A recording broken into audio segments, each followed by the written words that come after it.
Hello and welcome to Stay a While, how we can retain and engage our top talent now more than ever.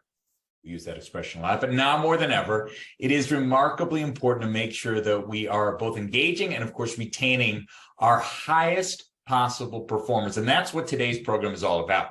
My name is Brad Karsh. I'm the CEO and founder of JV Training Solutions, and I'm delighted to take you through a little taste, a little snippet, if you will, of this program. Just so you know, this program we typically run as a 90-minute, give or take a few minutes, a 90-minute live workshop, either in person or we also do it virtually. Both ways work quite effectively. And I'm going to take you through just about 10 minutes or so of it today. Now, here's the agenda of what we cover. Obviously, I'm not going to get into everything because we only have 10 minutes of a 90-minute program. But in the normal program, we talk about the why. Why is it so critical and important that we have retained and engaged, particularly engaged employees, and how do we keep them? Then we talk about some things that you can do as a manager and as a leader to make sure that you are leading by example, and very specific things that can help contribute to retention among those best employees. And then we talk about some very specific retention strategies. Now, throughout the course of this program, we throw out, 20, 25, 30 ideas. Some of them are big, huge, audacious, maybe could be company-wide types things. Others could be tiny, small, 30-second, really thoughtful things that you can do for your team. But they all contribute to helping retain employees. And the goal isn't that you adopt or accept all 20 or 30 of the ideas. The goal is that you find 3 or 4 or 5 or 6 that really make sense to you, your organization, you as a team leader, that you can start implementing right away. So let's dive into it. I'm not going to spend a ton of time on some of these sections, but I do want to give you a taste for what we're doing in this program. So very briefly, and again, it's longer in the real program, we talk about some of the why behind engaged employees. And the fact of the matter is you want those engaged employees are higher performers. Engaged employees love their job. Engaged employees rally the troops around them, and they actually do stay at your company longer. So we want lots of engaged employees. And the question is, how do we get them? Well, there's lots of ways you could probably engage your employees, but the survey company Gallup has done a pretty nice job over the course of thousands and thousands and thousands of engagement surveys, identifying what they consider to be the Gallup 12. So these are the 12 things that contribute most to having engaged employees. Now, what's interesting about this list, as you kind of glance through it, is that there's something in common, at least that I see, in at least 8 of these statements. And that is, they all have to do with a manager, a leader. Okay? I know it's expected of me at work. Who determines that? Your boss, usually. I have the opportunity to do what I do best every day. Who helps determine that? Your manager. My supervisor or someone at work seems to care about me as a person, and on it goes. In fact, 70% of variance in team engagement is driven solely by the manager. So what we've identified in this program is what can you do as a leader to make sure that you are retaining your best employees. This is not necessarily a big corporate firm or company-wide thing. This is local. Think globally, act locally. What can I do as a leader today to make sure that my team is as engaged and retained as possible? So I'm going to skip over leading by example. There are lots of great things that we do in there, but for the purposes of time, I'm going to jump into just, again, a small section of what is a much larger retention strategies. And if you remember from a couple slides ago, this is one of the Gallup 12 statements. And throughout this course, we pull out a few of those that are most relevant and salient.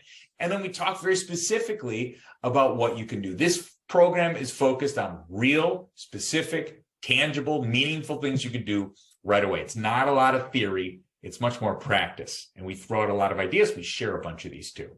So my supervisor or someone at work seems to care about me as a person. So what do we do about that?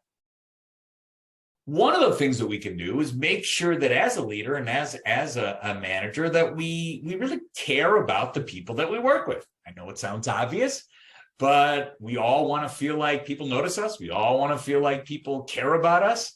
And when your manager does that, even the better. So here are a few things we can do. Paying attention to and focusing on some of the details about what's going on. One of the things I've seen a company do, which I think it's great, is whenever a parent might leave for a maternity or paternity leave, it's always kind of rough to come back to the office right after that. You're kind of feeling torn. I got my kid at home. I got my job at work. I want to get back to that job, but at the same time, I probably miss my kid. So what we saw them do, which I thought was cool, is they took the birth announcement that was sent out and they framed it and they put it on the person's desk when they arrived at work. You care about me. You're thinking about me. You know what I'm going through right now. And you see me as a person. Really, really important. Again, not that this is the only idea. Always be gathering insights. Small stuff. I call it listen, remember, surprise. I had someone I worked with a while ago that was really into heavy metal music. I'm not really all that into heavy metal music, but anytime I was looking at an article or I saw a clip of something, I would copy it, send it to her, and just say, hey, saw this article about a band coming into town, or saw this article about the latest in heavy metal, whatever it is. I just let them know about some of that stuff. Another fun thing that you can do, and we do this at our company, when you're interviewing someone to hire, again, first impressions. When we have a sense that the person that we're interviewing is doing pretty well and they might get the job, hopefully they'll accept the job, one of the questions we ask in those last round of interviews is someone will say, hey, what's your favorite candy? And it's just kind of a random question, Snickers, Reese's, whatever, M&Ms. But if they say M&Ms, when they show up at work their first day, what do you think's sitting at their desk? Big old bowl of M&Ms. You see me, you care about me, you value me as a human being, right? These are the kinds of things that we can do as leaders to make sure that we are engaging and retaining our employees. And the goal for me is I always think it's better when it's unexpected, when nobody knows what's going on. And I'm a big fan of Modern Family. I don't know if you've ever seen the show, but I want to show you a little clip about unexpected delight. So to set up this scene, you're looking at Phil. Phil is married to Claire. They have a couple kids. And Phil is kind of a hopeless romantic. It's Valentine's Day. And he has already gone to the office of his wife. She sort of runs this closet making company. She's the CEO, and he's gone to the office and surprised her at work. And now she's made dinner reservations and he's kind of waiting. She also gave him a watch, but it's one of those watches where you have to keep it moving. Otherwise it doesn't stay wound. But let's see what that unexpected delight looks like.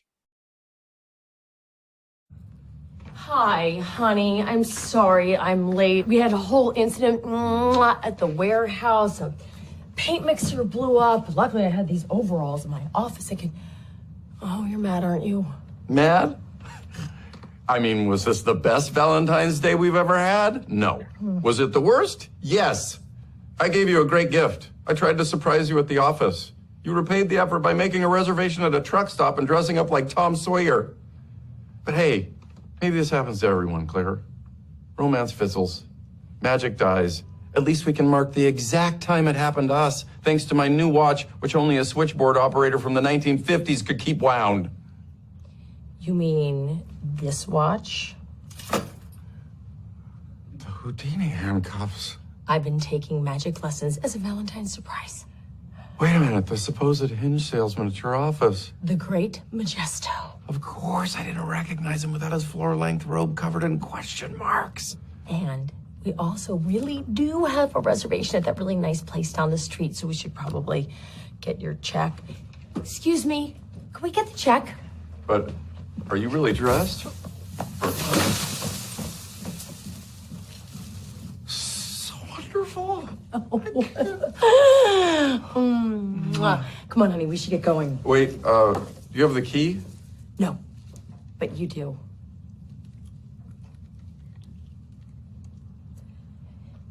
I don't deserve you. I love it. And one of the things I should say, too, if you don't know the show, is that Phil is obsessed with magic. And obviously, he's shown some unexpected delight. Remember, what do we want to do? We want to listen. We want to remember. We want to surprise. Here's some other things. Someone in our office was running the Chicago Marathon a couple years ago. And as a surprise, the day before the marathon, or the last day they were in the office, we said, hey, don't come in on Monday. You have the day off. You're going to recover from the marathon. And we all chipped in and bought them a gift certificate for a massage, right? So that they can recover after such and historic event. This is the way, not at our office, but this is the way somebody decorated someone's office after they had taken their honeymoon or a big vacation to Hawaii to kind of welcome them back and make sure that we were relaxed during Zoom. Someone on our team at the very beginning days during the pandemic, when we were all on Zoom, one of the early days in April of 2020, someone on our team had a trip scheduled to Portugal. And they obviously had to cancel the trip because of the pandemic. So when we had our Monday morning Zoom meeting, we had all kind of put scenes from Portugal on as our Zoom backgrounds, right? And the person said, wow, I was going to take a once-in-a-lifetime trip with my family to Portugal, but these Zoom backgrounds are even better than the trip itself. Okay, just kidding. They didn't say that, but nice gesture, small things that you can do. Some of you may know Courtney, who works with me. She's the president of our company. Courtney is the most extraordinary employee on the face of the earth. And she started working with me way back in 2005. She was our #1 first employee that we ever had. And Courtney, if you know her, she works very hard. She's a workaholic. So after she'd been at the company, she had taken a few vacations here and there. But after about a year or so, she took a really big vacation. Her first kind of major trip, she was going to Europe. And as a little parting gift, her last day in the office before she left, I said to her, hey, Courtney, I want to give you something nice. And I said, here's $100. I'd like for you to go out for a really nice dinner. Remember, this was 2005. So $100 went a lot farther. I want you to go out for a really nice dinner. And she's like, oh my God, that's incredibly kind. Thank you. And I said, and again, I was worried because Courtney's a workaholic. She'd spend the whole trip checking her email and all that stuff. And I said, oh, by the way, if you check your email even once while you're gone, you have to give me the $100 back. And again, unexpected delight, something fun. I'm sure she talked about it with her friends. Yes, $100 is a lot of money, but it wasn't an extraordinary amount of money, given how amazing she was as an employee. And can you imagine her talking to her friends saying, oh my God, my boss just paid me $100 to not check my email.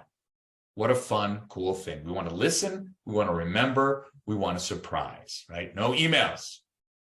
Another one that I love. In the last 7 days, I've received recognition or praise for doing good work. And I want to tease those words out because this one's really important to me. What is the distinction between those two different things? We praise an outcome. We appreciate an effort. Because I hear from a lot of people, oh, everybody's overpraised these days. So much praise is going on. Everybody's, hey, you came into work today. Ta-da, we're holding a party for you. I'm not a big fan of that. But I am a big fan of praise when praise is deserved, when you've done something extraordinary. But what I am a huge fan of, in addition to that, is appreciation. And I would argue that many of us dramatically under-index on appreciation. Praise. Wow, this weekly report you put together and you do every single week is amazing. All right, we don't need to do that.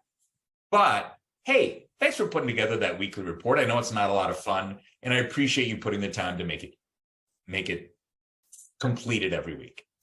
Okay? Amazing job on the spreadsheet versus, hey, thanks for putting together that spreadsheet. I know you have to spend some time after work putting it together, and I really appreciate that. We have to over-index on that appreciation. Praise when praise is deserved, tons and tons of appreciation. Here's what the Harvard Business Review had to say.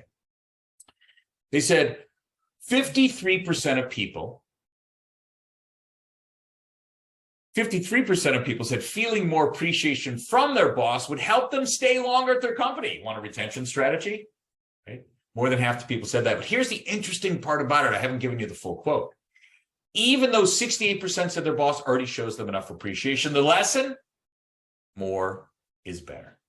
Right? We can't do enough of it. And at this point in the program, what we do is we tell people, you got 60 seconds to show someone appreciation. So they pull out their phone, they send an email, they send a text to somebody just saying, hey, thank you for this, or you did an amazing job on that, if that praise is deserved. But what's fascinating about that, we do that in every class, virtually and in person.